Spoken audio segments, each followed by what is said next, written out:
Salat subuh yang dirahmati Allah Subhanahu wa Ta'ala. Tema yang akan saya sampaikan pada kesempatan pagi hari ini berjudul memahami istilah syariah, fikih, dan qanun. Ketiga istilah ini, syariah, fikih, dan qanun, ini sering kita baca baik dalam literatur ataupun dalam tulisan-tulisan ataupun dalam beberapa kajian-kajian, sehingga sebenarnya ketiga istilah ini punya perbedaan yang sangat mendasar: syariah, fikih, dan qanun. Ketiga istilah ini sangat berbeda sehingga tidak bisa disamakan antara ketiga istilah tersebut. Tapi terkadang memang umat Islam terkadang selalu mencampur adukan mana wilayah fikih, mana wilayah syariah, dan mana wilayah qanun. Mungkin kalau yang jarang kita dengar istilah qanun itu, tapi yang sering kita dengar adalah syariah dan fikih. Orang menganggap bahwa 10 Zulhijjah jatuhnya Sabtu atau Ahad itu adalah syariah, padahal itu fikih. Tapi kalau 10 Zulhijjahnya Idul Adha itu syariah. Kemarin terjadi perbedaan Sabtu atau Ahad, itu adalah wilayahnya fikih. Maka sering terjadi perbedaan pendapat di kalangan umat Islam. Itu bukan syariah, itu adalah fikih. Syariah itu satu, gak ada yang berbeda. Dari dulu sampai kiamat nanti syariah itu satu. Tapi kalau fikih itu adalah tidak satu. Konkretnya supaya lebih jelas di awal ini saya jelaskan bahwa kalau fikih itu termasuk bagian dari syariah. Jadi syariah itu ya Islam. Sehingga kalau berbicara syariah, kita berbicara tentang agama Islam. Maka nanti ibarat bangunan besar, ada rumah besar, rumah besarnya itu syariah. Ada kamar-kamarnya, itu namanya bagian dari syariah. Ada kamar fikih, ada kamar akidah, ada kamar akhlak, ada kamar politik, ada kamar budaya, ada kamar ekonomi, ada kamar sains dan segala macam. Itu termasuk bagian dari syariah. Sehingga yang sering berbeda itu bukan di syariahnya, tapi yang sering berbeda di fikihnya. Kalau fikih sampai kapanpun berbeda, tapi kalau syariah tidak akan mungkin berbeda. Yang namanya puasa Ramadan itu dimulai 1 Ramadan. Kapan jatuh 1 Ramadannya itu domainnya wilayah fikih.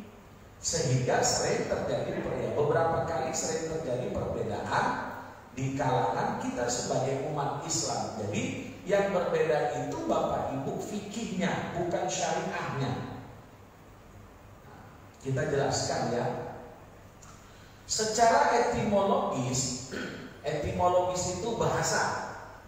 Syariah adalah jalan tempat keluarnya sumber mata air atau jalan yang dilalui air terjun. Kemudian diasosiasikan oleh orang-orang Arab sebagai at-thariqatul mustaqimah atau sebuah jalan yang lurus yang harus diikuti oleh setiap umat muslim. Kalimat syariah itu sebenarnya orang Arab itu sudah mengenalnya walaupun Islam belum datang. Kan Islam datang ke kota Mekah itu setelah Nabi Muhammad diangkat menjadi Rasul. Kan seperti itu. Maka orang jadi syariah itu ya memang kalau mau diartikan secara bahasa adalah jalan tempat keluarnya sumber air. Bandingannya begini. Sholat, makanya nanti kalau baca tulisan ada sholat menurut bahasa dan sholat menurut istilah. Kalau dalam bahasa Arabnya nanti as-sholatu lughatan wastilahan. As-sholatu lughatan ad-du'a wastilahan aqwalun wa af'alun muftatahatun bitakbir wa muhtatamatun bitaslim. Sholat menurut bahasa adalah doa. Menurut istilah ucapan-ucapan, bacaan-bacaan dan perbuatan-perbuatan yang dimulai dari takbir sampai diakhiri dengan salam, itulah sholat. Maka kalau sholat menurut bahasa artinya doa. Setiap agama apapun, Muslim dan tidak Muslim, ketika melakukan perbuatan ritual doa, maka itu sholat menurut bahasa. Saudara kita non-Muslim, saudara kita Kristiani berdoa menurut kepercayaan mereka, itu sholat. Tapi menurut bahasa. Sehingga kalimat sholat itu sudah ada sebelum Islam datang. Tolong dipahami Bapak Ibu ya. Tapi setelah Islam datang melalui syariat Islam yang dibawa oleh Nabi Muhammad, maka penggunaan kalimat sholat tadi diperkecil sehingga setiap perbuatan yang dimulai dari takbir, dimulai dari salam, ucapan dan perbuatan yang dimulai dari takbir sampai di akhir salam, itulah sholat. Sehingga doa-doa yang dikerjakan oleh saudara kita yang bukan beragama Islam itu bukan sholat menurut agama Islam. Bandingannya,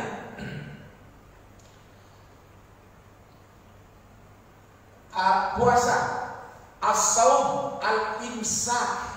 Puasa menurut bahasa adalah menahan.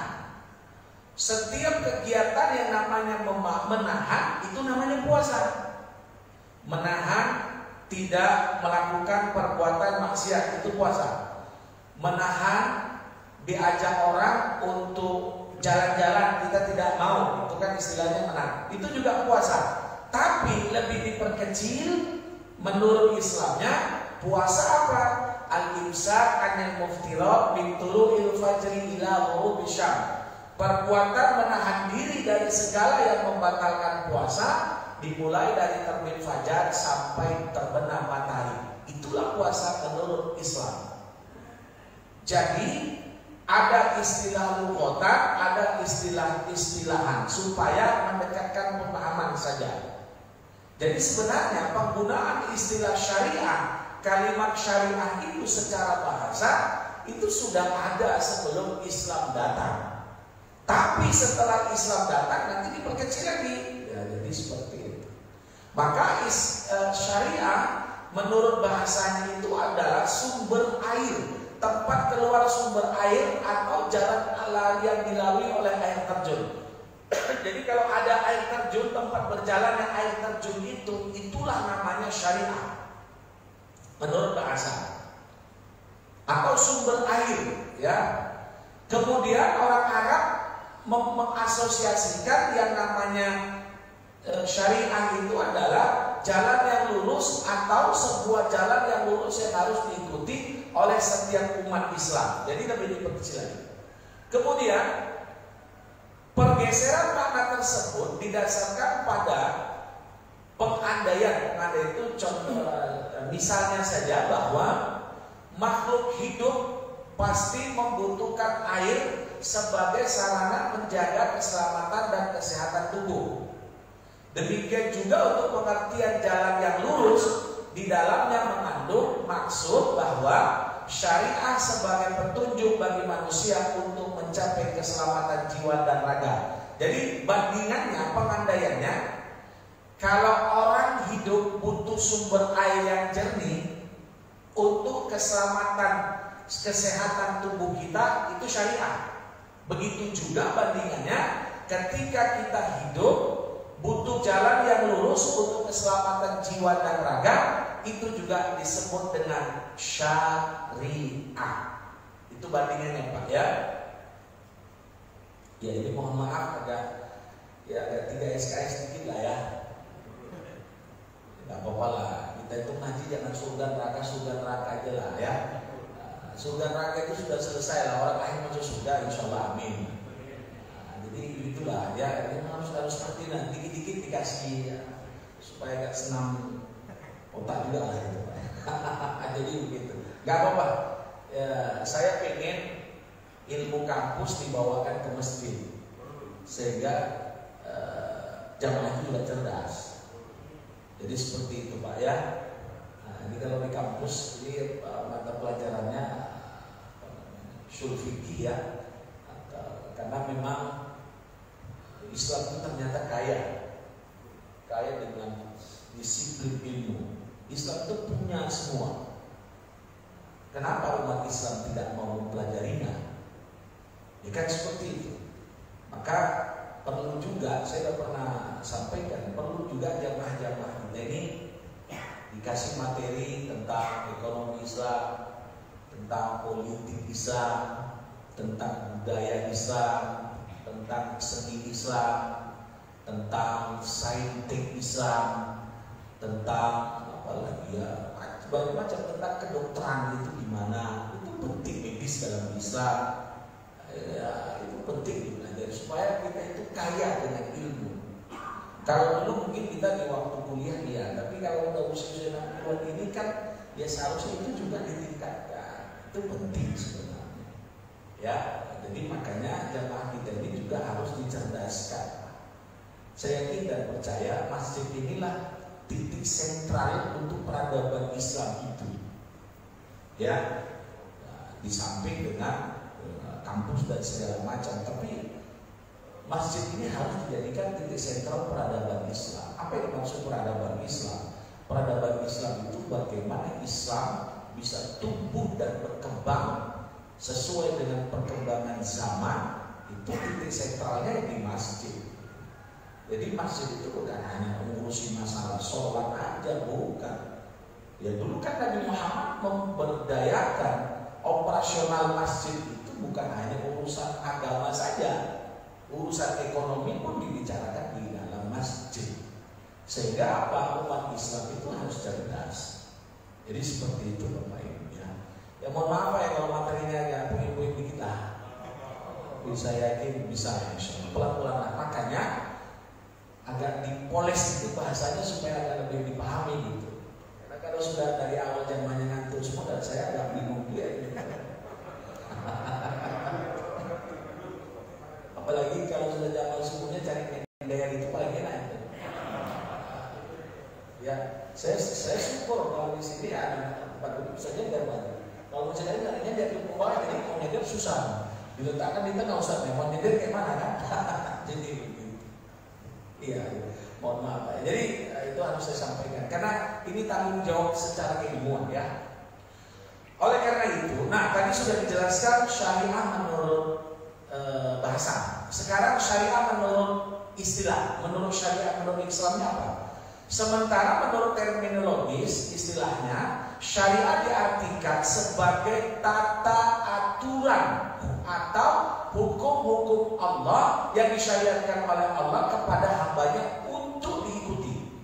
Pengertian ini diperjelas oleh ulama yang bernama Man Al-Qattan bahwa syariah sebagai segala ketentuan Allah yang disyariatkan bagi hamba-hambanya, baik menyangkut akidah, ibadah dan akhlak. Itulah syariat. Jadi syariah itu umum. Fikih bagian dari syariah. Riba itu jelas haram, itu syariah.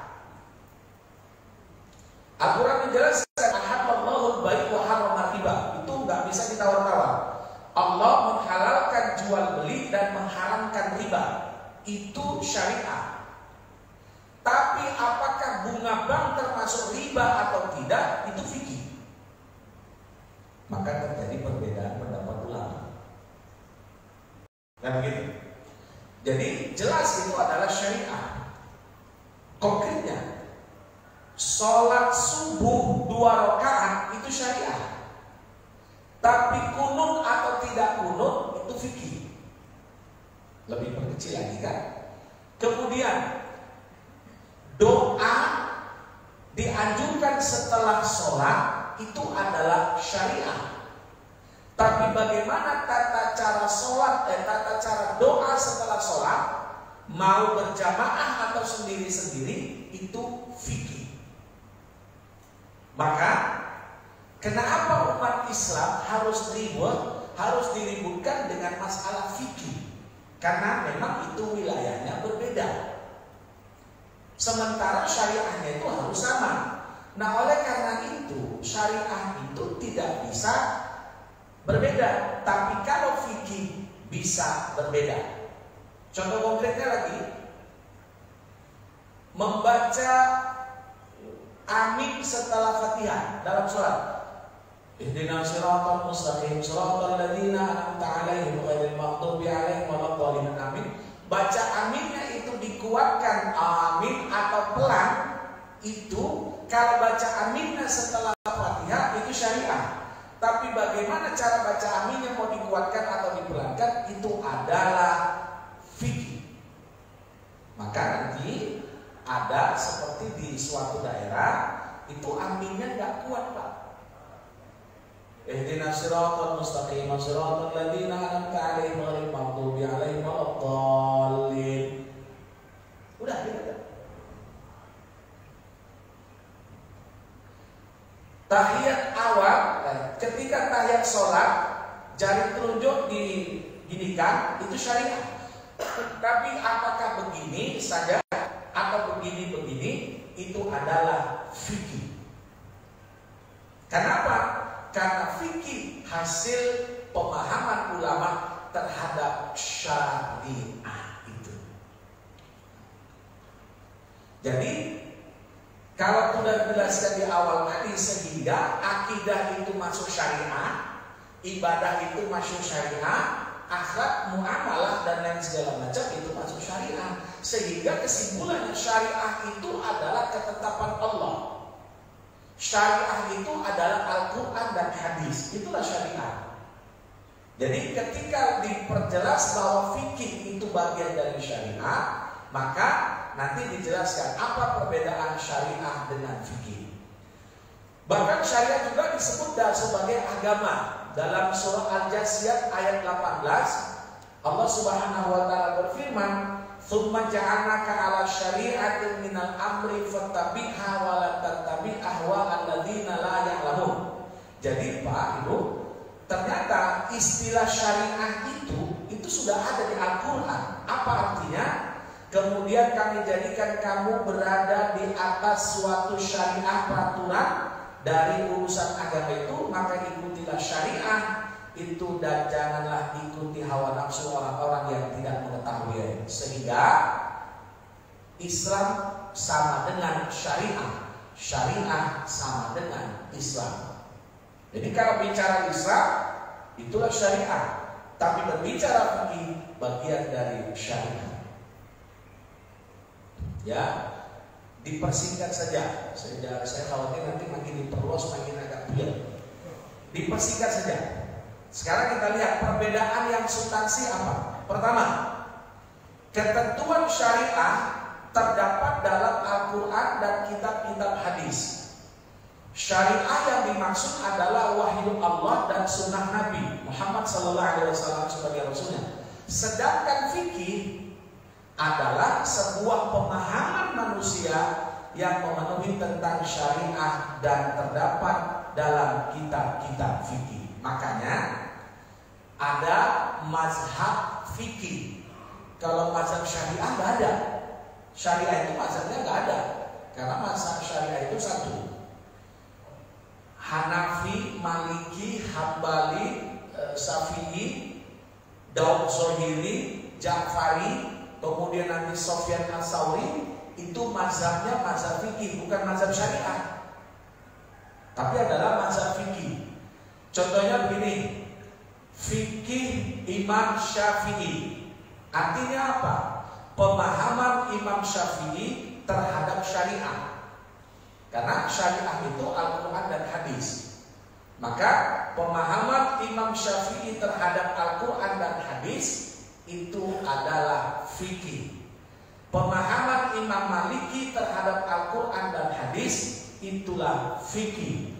Pemahaman Imam Ja'fari terhadap syariat dan hadis itu adalah fikih. Sehingga setiap pemahaman ulama, penafsiran ulama terhadap Al-Quran dan Sunnah itu adalah fikih. Makanya sampai sekarang mazhab Sunni yang 4 itu sampai sekarang masih ada. Walaupun memang di setiap negara tidak sama. Di Asia mayoritasnya bermazhab Syafi'i. Brunei dan Malaysia itu mayoritasnya bermazhab Syafi'i. Karena memang sistem kerajaannya menetapkan bahwa harus bermazhab Syafi'i. Kalau di Indonesia memang sejarah membuktikan awal masuk mazhab Syafi'i itu diminati oleh umat Islam Indonesia. Belakangan memang banyak juga bergeser bukan mazhab Syafi'i dengan mazhab yang lainnya. Saudara-saudara kita dari NU itu 100% mazhab Syafi'i dalam amalannya. Ya. Makanya sebenarnya kenapa mazhab Syafi'i berkembang di Indonesia?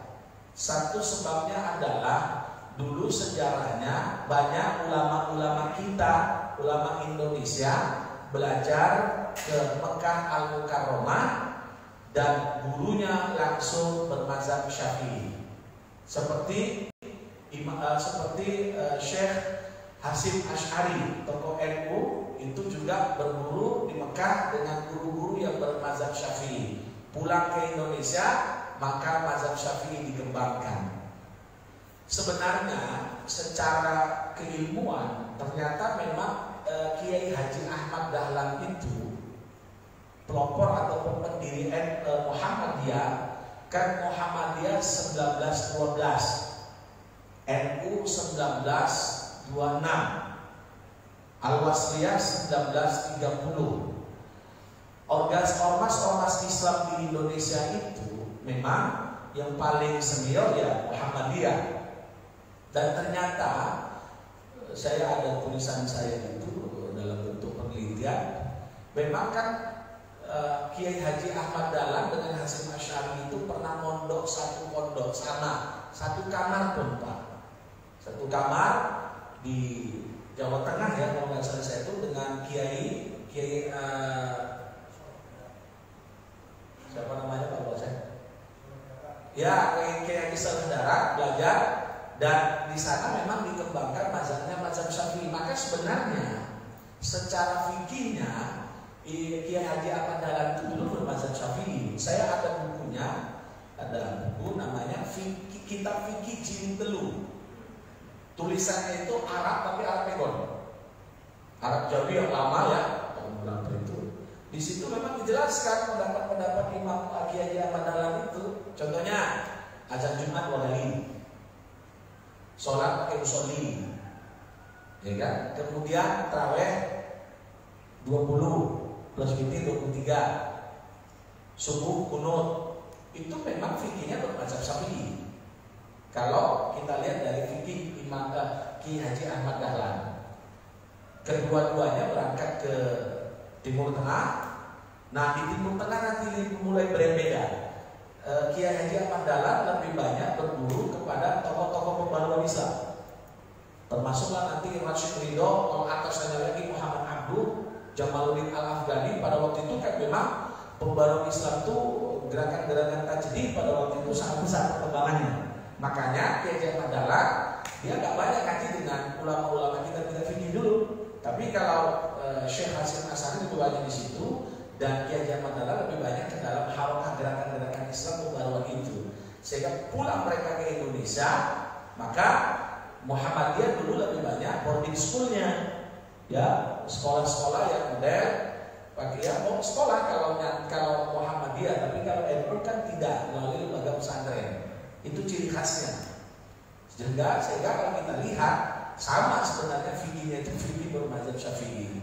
Jadi saya punya kitabnya itu dan sudah saya teliti. Nah, oleh karena itu Bapak Ibu sekalian, jadi termasuklah nanti mereka berburu. Ternyata ulama-ulama kita itu orang-orang Indonesia, ulama-ulama Nusantara itu sangat luar biasa, Pak. Itu di Timur Tengah, khusus di Saudi itu sangat dikenal. Apalagi luar biasa nih ulama-ulama dari Minangkabau. Syekh Ahmad Khatib Minangkabau. Itu ulama besar. Itu dikenalnya bukan di Indonesia saja, tapi di sana sudah dikenal di Arab, di Saudi, di Mekah ya. Yasin Al-Fadani. Ya, itu orang Minangkabau juga. Jadi orang-orang Minangkabau ini luar biasa ya. Ya, Yasin Al-Fadani. Kemudian kalau dari selain Minangkabau nanti Abdul Somad Al-Falimbani, orang Palembang. Beliau menulis buku namanya Syiarus Salikin, itu kajian tasawuf atau akhlak. Saya ada bukunya itu. Arabnya Arab Melayu, tapi memang sejarahnya beliau ini makamnya nggak ditemukan di Indonesia, ternyata ditemukan di Fatoni di Thailand. Ya, itu Abdul Somad Al-Falimbani. Kalau dari Aceh ulama-ulama besarnya Hamzah Mansuri, ya Abdurrahman Asikli. Kemudian nanti dari Makassar Yusuf Al-Makassari. Masya Allah, luar biasa. Ada buku penelitian Pak Asyumardi itu jaringan ulama-ulama Nusantara, dan itu bukunya the best seller, itu buku beliau sudah diterjemahkan ke bahasa Inggris, dan kalau saya diminta bahasa Arab, itu di buku itu jelaskan jaringan-jaringan ulama Nusantara kita. Jadi ternyata ulama-ulama kita itu luar biasa. Ulama-ulama Nusantara, ulama-ulama yang berasal dari Indonesia, luar biasa ulama-ulama kita dulu. Ya, Imam Nawawi Al-Bantani, ya termasuk buyutnya ya dari Pak Wapres kita. Ya, itu ulama besar, buku-bukunya banyak. Ya, jadi orang-orang Indonesia itu udah dikenal lama lah, orang hebat gitu. Kalau sekarang nggak tahu saya. Jadi seperti itu. Nah, oleh karena itu saya menjelaskan mazhab fikih itu di Asia itu kan mayoritas bermazhab Maliki. Kalau di India mazhabnya mayoritas bermazhab Hambali. Maroko nanti mazhabnya mazhab Maliki. Di Saudi itu pernah berubah-ubah. Saudi ya, itu pernah berubah. Dulu pernah Wahabi lengser, bergeser dengan mazhab yang lain. Sekarang lebih kepada Hanafi macam itu. Karena memang begini, mengapa mazhab fikih itu eksis? Satu sebabnya karena banyak pengikutnya. Makanya mazhab Syafi'i sampai sekarang eksis karena pengikutnya banyak. Apalagi di Asia. Ya, mayoritas kalau di Brunei itu jelas Syafi'i. Kalau di Malaysia juga seperti itu. Kalau di Indonesia secara sosiologinya, secara sosialnya memang historisnya itu bermazhab Syafi'i. Kemudian satu karena bukti eksis masih banyak pengikutnya. Yang kedua, eksisnya satu mazhab fikih itu disebabkan karena banyaknya buku-buku referensi yang masih bisa dibaca. Nah, buku Imam Syafi'i banyak, ulama-ulama mazhab Syafi'i banyak. Makanya nanti di pesantren-pesantren itu banyak buku-buku mazhab Syafi'i. Di kampus juga seperti itu. Jadi banyaknya buku-buku ulama-ulama yang masih dibaca, dipegangi oleh umat Islam. Yang ketiga, eksisnya suatu mazhab itu adalah mendapatkan dukungan politik dari satu rezim. Seperti Saudi. Saudi itu pernah bermazhab Wahabi, Muhammad bin Abdul Wahab, supaya pengen mazhabnya itu dikembangkan, diakui, sehingga beliau meminta dukungan politik dari Ibnu Saud, Raja Saudi dulu. Ya, maka mendapat dukungan politik, dan ketika mendapat dukungan politik memang gerakannya ini sangat frontal, sehingga ulama-ulama pada waktu itu yang tidak bermazhab Wahabi dibantai. Banyak faktanya. Nanti dibaca dalam buku Al-Fitnah Al-Wahabiyah karangan Sayyidi Ahmad Dahlan, ulama besar.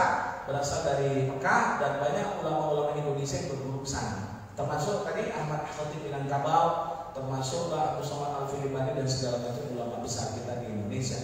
Jadi memang satu mazhab itu kalau mau besar yang mendapat dukungan politik dari suatu rezim. Kalau enggak akan besar itu. Jadi itu nggak bisa dipungkiri.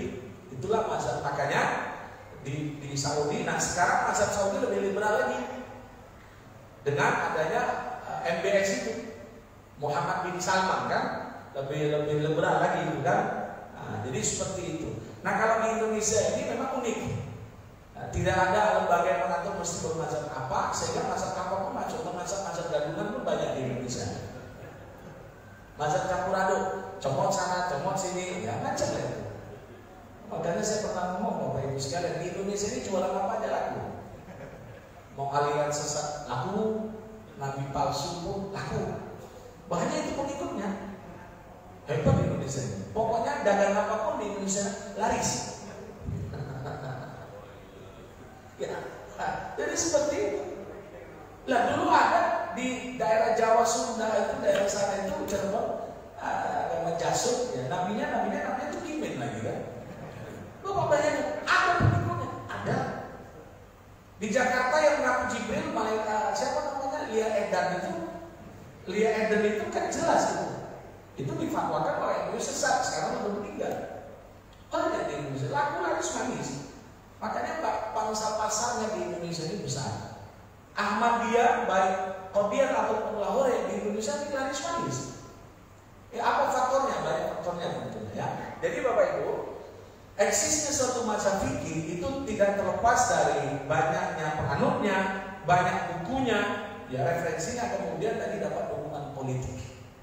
Ya kalau di Indonesia memang kan kita bukan karena berbentuk kerajaan, tapi republik, beda seperti Malaysia dan Brunei. Kalau mereka kan urusan-urusan keagamaan di bawah naungan kerajaan. Jadi seperti itu. Kembali kepada ini, maka fikih itu adalah bentuk pemahaman terhadap syariah. Kedua, beda fikih dengan syariah. Syariah bersifat fundamental dan cakupannya lebih luas, bahkan meliputi akhlak dan akidah. Sedangkan fikih bersifat instrumental pada cakupannya terbatas pada hukum yang mengatur perbuatan manusia. Itulah fikih. Jadi fikih itu adalah hal-hal yang berkaitan dengan mengatur perbuatan manusia, tapi sumbernya tetap adalah syariah. Jadi syariah itu lebih luas, tapi kalau fikih lebih khusus lagi. Ketiga, syariah adalah ketetapan Allah dan ketentuan Rasulnya sehingga berlaku abadi. Sementara fikih merupakan karya manusia dan sangat dimungkinkan mengalami perkembangan zaman. Jadi fikih itu bisa saja berubah, zaman itu berubah. Ya nggak usah jauh-jauh. Dulu nggak ada jual beli online, tahun 80 nggak kenal orang jual beli online, sekarang sudah ada. Itu fikih. Dulu nggak dikenal namanya akad nikah ijab kabul pakai telekonferensi ya, pakai IT ya. Sehingga kalau sekarang itu sudah bisa. Nah itu fikih. Tapi nanti ini semua bisa berubah. Tahun 2050 contohnya, itu bisa berubah semuanya. Tapi kalau syariah gak akan pernah berubah. Al-Quran ya seperti itu, dari dulu sampai kiamat itu juga gak akan pernah bertambah, gak akan pernah berkurang. Jadi kalau ada orang mengatakan Al-Quran gak relevan lagi, itu otaknya yang perlu dibenahi. Ya. Satu buktinya mereka mengatakan gini, Ustaz, di Al-Quran itu kan ada ayat-ayat yang berkaitan dengan hamba sahaya. Kita harus pahami, Al-Quran itu turun pada waktu itu di tanah Arab, dan di Arab pada waktu itu masih banyak musim perbudakan. Buktinya apa? Bilal bin Rabah itu kan hamba sahaya, dimerdekakan oleh Abu Bakar Siddiq. Sehingga apa? Tujuan Islam datang ke Arab pada waktu itu, ya di Arab pada waktu itu adalah untuk meminimalisir terjadinya sistem perbudakan. Bukan Islam melegalkan perbudakan. Ini orang ahli sejarah. Ya, sehingga banyak nanti di ayat Al-Quran, termasuk nanti sanksi hukuman bagi orang-orang yang melanggar peraturan Allah. Sanksi hukumannya adalah memerdekakan hamba sahaya. Seperti dalam surah Al-Maidah ya, berkaitan orang yang melanggar sumpah. Ya, makanya sumpah itu hati-hati. Orang yang sudah bersumpah dan dia sadar dalam sumpahnya itu ketika dilanggar, maka itu satu di antara hukumnya adalah choice-nya, alternatifnya adalah memerdekakan hamba sahaya. Jadi Al-Quran turun pada waktu itu. Maka wajar bagaimana karena waktu itu sistem perbudakan masih ada, maka Islam meminimalisir sistem perbudakan waktu itu. Nah, kalau sekarang hamba sahaya, sistem perbudakan tidak ada, maka belum tentu 50 tahun ke depan tidak ada juga. Bisa saja 50 tahun ke depan masih ada, kembali lagi ada sistem perbudakan. Kan ada orang yang usil, ini ayat ini udah gak benar, udah gak berlaku lagi. Ya jangan seperti itu. Ya ini orang-orang yang ngerti sejarah. Ya dulu kan memang banyak sistem perbudakan gitu. Ya makanya datang Islam. Nah jadi begini Bapak Ibu, Islam saya sudah sering jelaskan. Kalau Ustaz sering selalu ingat apa yang dijelaskan, tapi jangan kadang lupa apa yang sudah dijelaskan Ustaz. Jadi gini, Islam datang ke Arab pada waktu itu bukan di ruang hampa, bukan gak ada masyarakat. Sudah ada masyarakat pada waktu itu, budayanya sudah ada. Tapi bagaimana Islam datang ke Arab sehingga Islam itu diterima masyarakat dengan secara baik? Maka perlu yang disebut dengan akulturasi budaya. Bagaimana Islam menganggap perbudakan di sana? Bagaimana Islam menganggap perzinahan di sana? Bagaimana Islam menganggap sistem perjudian di sana dan segala macam?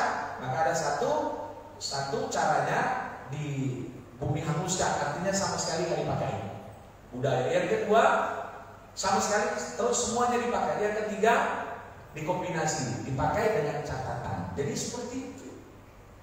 Makanya Islam datang ke Arab, masyarakat biasa minuman keras. Bapak bayangkan orang Arab itu hidupnya di padang tandus dan minum minuman kerasnya luar biasa. Biasanya orang yang hobi minuman keras itu kan di wilayah dingin. Ya, biasanya kalau Bapak di Karo itu karena wilayahnya dingin, ya di Brastagi, Sumatera Utara itu biasa mereka minum minuman itu. Ya, maka Islam datang ke Arab pada waktu itu, dialog antara budaya dengan Islam, sehingga pengharaman Homar itu ayatnya banyak, nggak sekali pun cepet, enggak proses. Jadi begitu. Itulah Islam indahnya dalam berdakwah itu.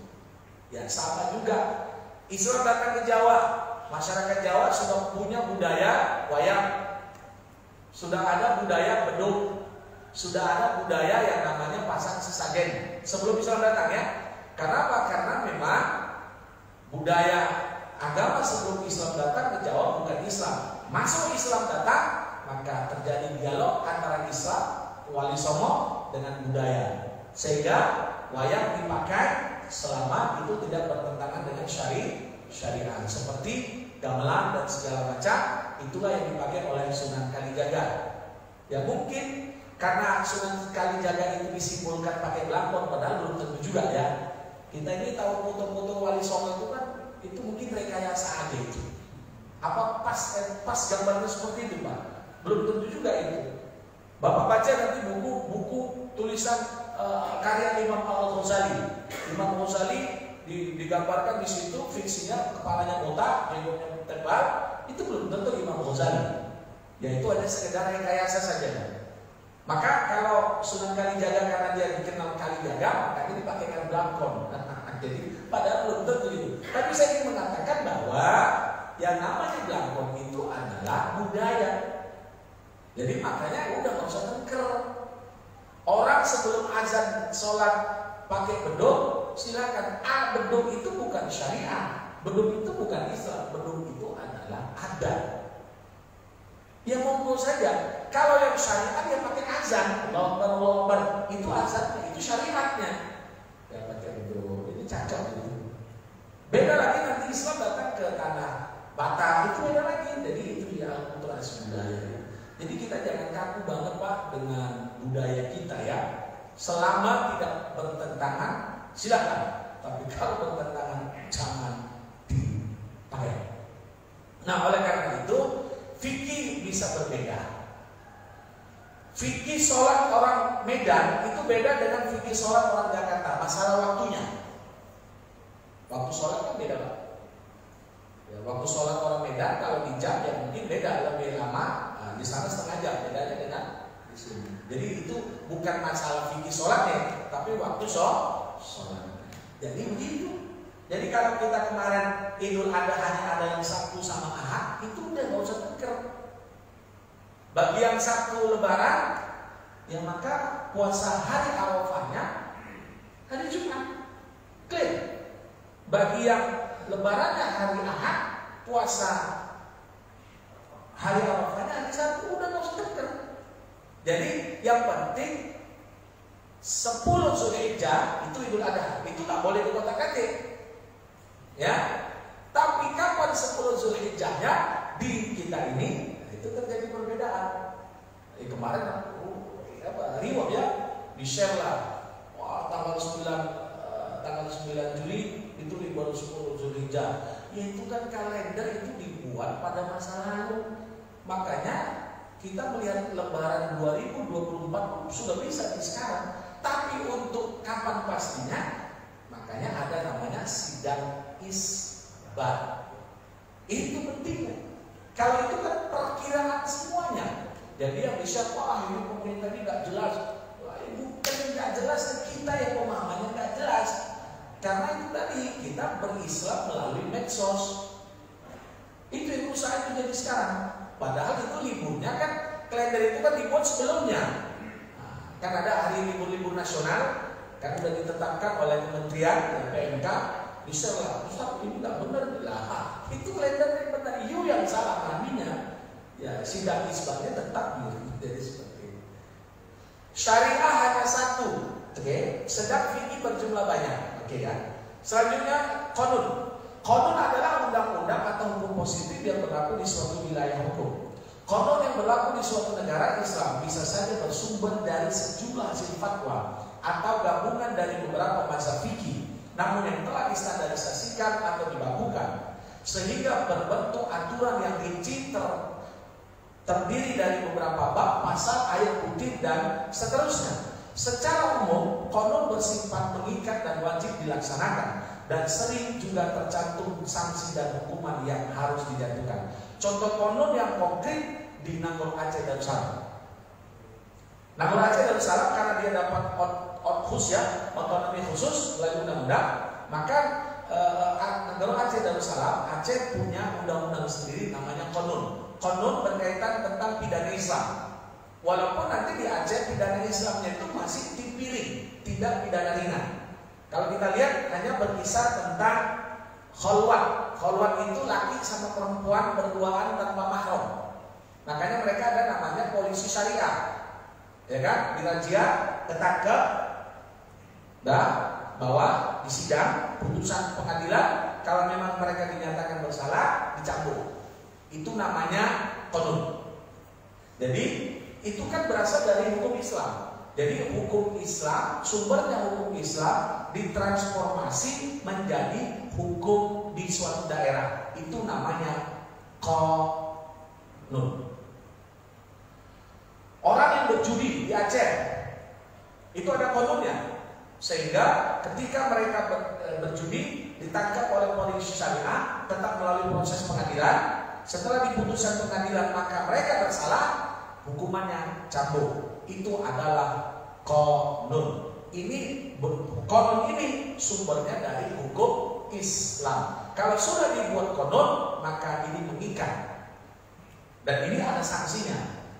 Contoh lagi, minum minuman keras, khamar. Kalau di Aceh, ketika terdapat sedang minuman keras, maka ditangkap, bawa ke pengadilan, putusan pengadilan bersalah, cambuk. Itu namanya qanun. Jadi qanun adalah hukum Islam, sumbernya hukum Islam yang sudah diberlakukan di suatu negara atau suatu daerah. Itu namanya qanun. Gampangnya qanun itu undang-undang.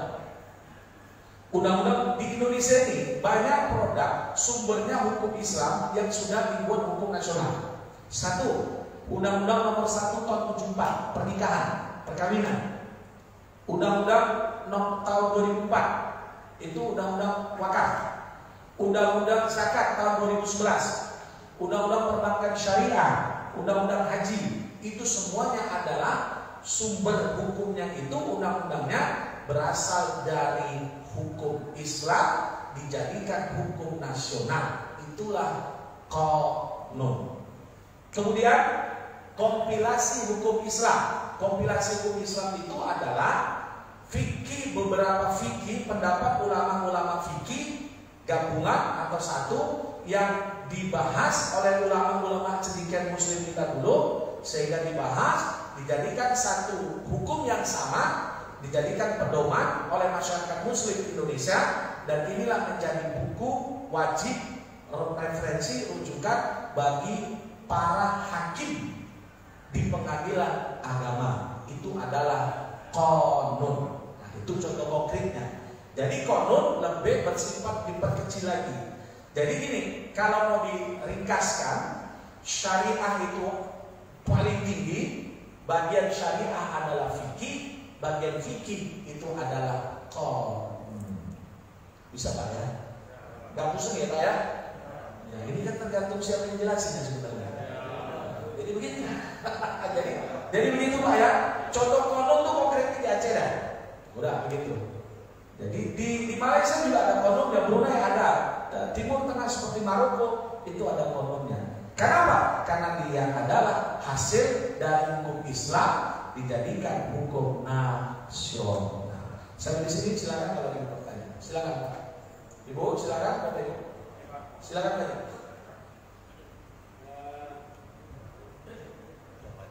Kalau menurut saya, ya.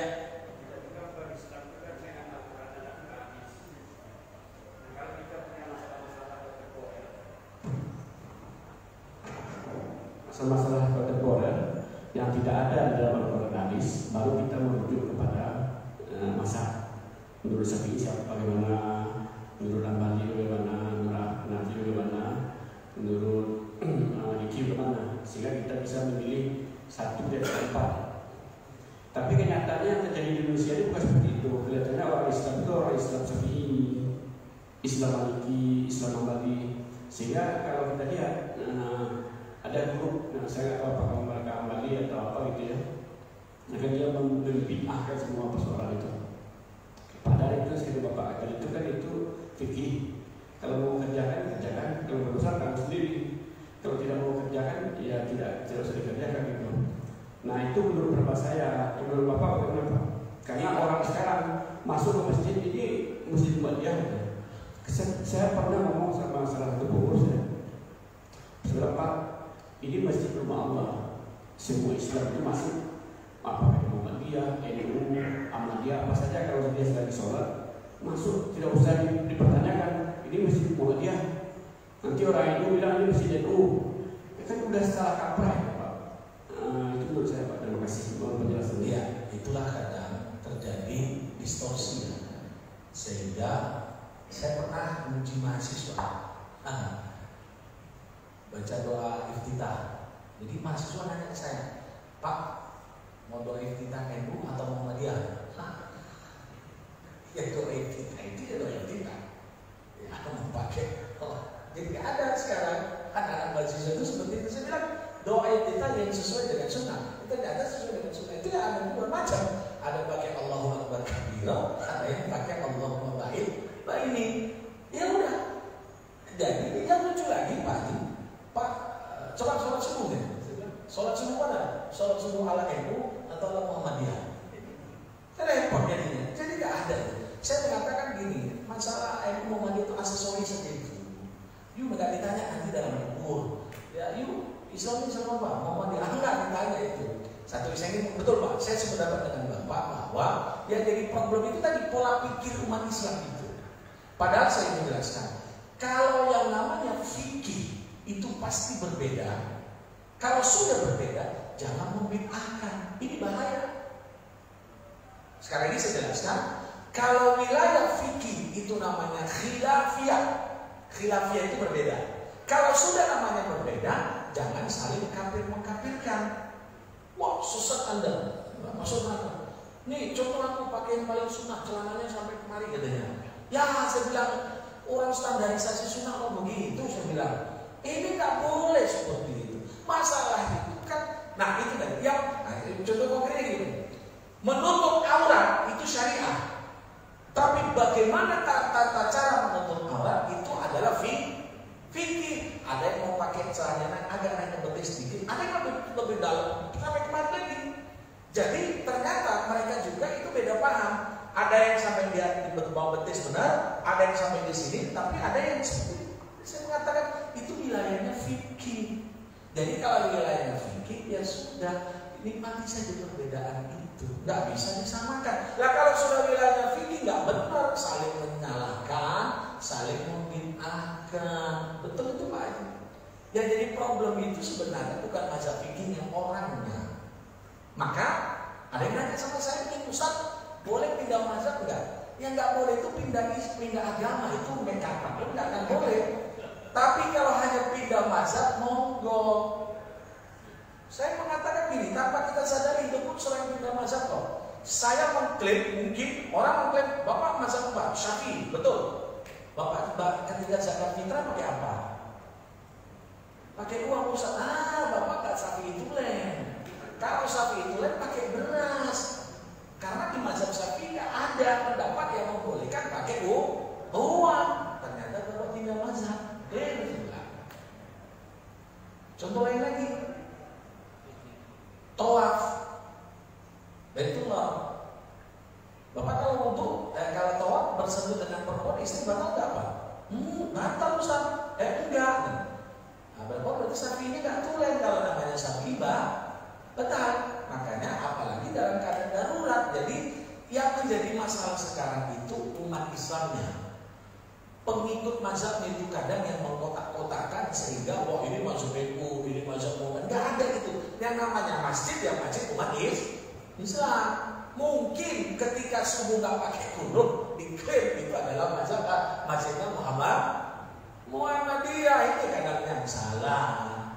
Ya, jadi saya yakin dan percaya kalau para dai-nya, para ustadznya juga ya elegan saja menerima perbedaan itu, jangan hobinya mengkafir-kafirkan, membid'ahkan orang. Contoh, Ustaz kalau mau baca Quran cium mushaf boleh nggak? Ada yang mengatakan bid'ah, karena Nabi nggak melakukan itu Ustaz goblok namanya. Lah mushaf itu adanya kapan? Waktu Nabi Muhammad masih ada, mushaf itu belum ada tulis Quran itu masih di beberapa rumah, masih di batu-batuan, masih di kulit onta. Yang mana ada mushaf yang 30 juz itu adanya pada masa sahabat. Makanya Nabi nggak melakukan itu, ya wajar. Saya bilang seperti itu. Makanya adanya ulama belakangan. Bolehkah itu mencium mushaf, membaca Quran? Boleh. Imam Nawawi juga pernah menjelaskan dalam rangka untuk menghormati Al-Quran. Ini kadang buminya betul. Dikit-dikit mensesatkan, dikit-dikit mengkafirkan. Dulu Nabi itu mengislamkan orang yang masih kafir. Kenapa orang sekarang hobi mengkafirkan orang yang sudah? Ini jadi masalah. Dikit-dikit sesat, dikit-dikit masuk neraka. Ini udah tahu surga udah dikaping, susah kita sekarang. Gitu Pak Haji ya. Saya sependapat dengan Bapak. Ya, artinya yang menjadi problem itu umat Islam sekarang. Umat Islam ini apalagi orang awam. Yuk Islamnya kan. Kalau nanti Bang, kalau di daerah pedalaman, Bapak datang main ke Jawa Timur, ditanya agamamu apa? NU. Ditanya nanti di Jawa Tengah, kamu di daerah pelosok, agamamu apa? Muhammadiyah. Itu masih ada seperti itu. Ya, jadi saya menganggap ya itulah apa ya? Dinamika pemahaman umat Islam itu. Maka harus dicerdaskan mereka. Jadi NU Muhammadiyah itu hanya sekedar di kita aja. Nggak ada itu masjid NU, nggak ada masjid Muhammadiyah. Jadi seperti itu. Silakan Haji. Assalamualaikum. Waalaikumsalam. Mungkinkah sebagian titik itu berkaitan dengan teknologi? Sangat memungkinkan, dan justru itulah luasnya agama Allah. Itulah bijaksananya Allah. Sehingga fikih itu nggak saklek. Kalau namanya fikih saklek, dari dulu jual beli itu ada penjual, ada pembeli, kelihatan orangnya. Mau penjual, mau pembeli. barang yang jual pun ada dendanya. Itu kalau fikih yang saklek, yang tapi kan tidak seperti itu. Yang penting ada transaksi. Kalau masalah jual beli online itu kan digital ya sekarang, masa sekarang itu, dan itu sangat memungkinkan. Yang penting syariahnya jangan dikotak-katik. Jadi syariah itu sakral, fikih itu bisa digantikan dengan teknologi sekarang. Tapi kalau kemarin itu ada ini, nah haji di Mekah itu syariah. Maka ada yang punya ide yang aneh. Wah, selama musim Covid kemarin umrohnya ayo pakai virtual saja katanya. Nah ini kan nggak benar. Kalau yang namanya haji dan umroh, Mekah di sana itu adalah syariah. Itu nggak bisa digantikan dengan digital. Tapi kan kalau sekarang bisa ke depan nanti pakai digital. Buktinya Bapak zakat itu kan nggak mesti bawa uang lagi. Ya, nggak pakai uang rupiah nominal, nggak pakai yang manual ini. Pak, saya minta seperti itu. Jadi bisa saja Pak. Tapi yang perlu dipahami adalah syariahnya nggak boleh dikotak-katik, itu sakral. Tapi kalau fikih itu bisa berubah. Fikih 2022 bisa berbeda fikih dengan 3022. Entah masih ada dunia ini dan Allah alam. Jadi begitu Pak Haji ya. Nah, jadi seperti itu. Ya, jadi rukun nikah, contoh gampangnya, rukun nikah itu 5. Ada itu syariahnya. Ada wali, ada saksi, ada laki, perempuan, ada ijab qabul. Itu syariahnya. Bagaimana sistem ijab qabul? Itu fikih. Maka mengantisipasi kemarin masa Covid yang namanya Covid, yang pernikahan tetap berjalan juga. Tapi nggak boleh kumpul. Akhirnya punya ide bagaimana ijab qabulnya melalui online. Yang penting jelas nggak ada penipuan, siapa lakinya, siapa perempuannya, ijab qabulnya jelas, siapa walinya jelas, udah. Tapi kalau dulu ada nikah ijab qabul by telepon. Nah itu kalau by telepon itu bisa saja terjadi penipuan, karena suara bisa disamarkan kan seperti itu. Jadi itu Pak Haji ya. Tapi fikih bisa, tapi kalau syariah nggak bisa. Ada lagi Pak terakhir? Cukup. Nah udah. Terus itu saja dapat saya sampaikan. Semoga bisa menambah kebaikan dan kemanfaatan bagi kita. Mari kita baca doa. Bismillahirrahmanirrahim. Alhamdulillahirabbil alamin wassalatu wassalamu ala asyrofil anbiya'i wal mursalin wa ala alihi washabbihi ajmain. Allahumma shalli ala Muhammad wa ala ali Muhammad. Allahumma ij'al jam'ana hadza jam'an marhuma wa tafarruqana min ba'di tafarruqan ma'suma. Allahumma zidna ilman nafi'a wa rzuqna fahma. Rabbana atina fid dunya hasanah wa fil akhirati hasanah wa qina adzabannar. Wa sallallahu wasallam ala alhamdulillahi rabbil alamin. Subhanakallahumma wa bihamdik asyhadu an la ilaha illa anta astaghfiruka wa atubu ilaik. Billahi taufiq wal hidayah. Assalamualaikum warahmatullahi wabarakatuh. Assalamualaikum warahmatullahi wabarakatuh. Sedikit ada update, barusan ada update dari keluarga Ibu